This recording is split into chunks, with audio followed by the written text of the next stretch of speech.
பாதையே இல்லாத ஊருக்கு யார் ஏறி வருவாங்க? ஊர்ல இருந்து வந்திருந்தானே, வேற என்ன?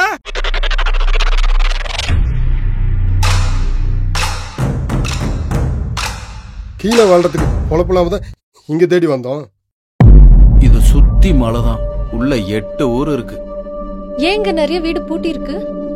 400 குடும்பம் இருந்துச்சுனே, ரோடு இல்லாதனால இப்ப 40 தான் இருக்கு. இந்த மலையை விட்டு கீழே போய் நிம்மதியா பொழைக்கணும்யா.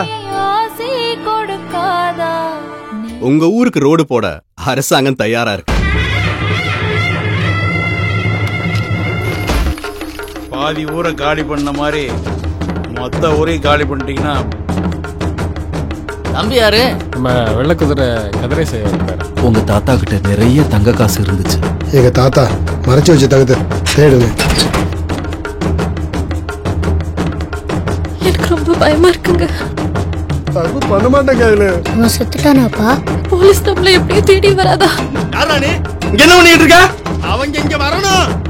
இப்படியே ஓடிக்கிட்டே இருந்தா உங்களுக்கு எதுக்கு ரோடு? ரோட வச்சு என்ன பண்ண போறீங்க? இங்க ரோடு சம்பாதிக்க மட்டும் கேட்கல, நிம்மதியா குடும்பமா வாழ கேக்குறோம். எனக்கு இந்த ஊர் இந்த தடமே இல்லாம போனா சரிதான். அரசாமி எங்களை காப்பாத்துப்பா. எங்க குலசாமி கிட்ட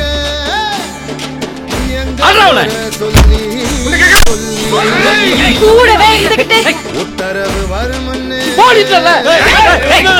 நித்திரைய விட்டு புட்டு. ஒன்னு சொல்ற நல்லா கேட்டுக்க, இந்த ஊர்ல எல்லாருக்கும் உசுறு இருக்கிற வரைக்கும் இந்த மண்ணுல தான் இருப்போம்.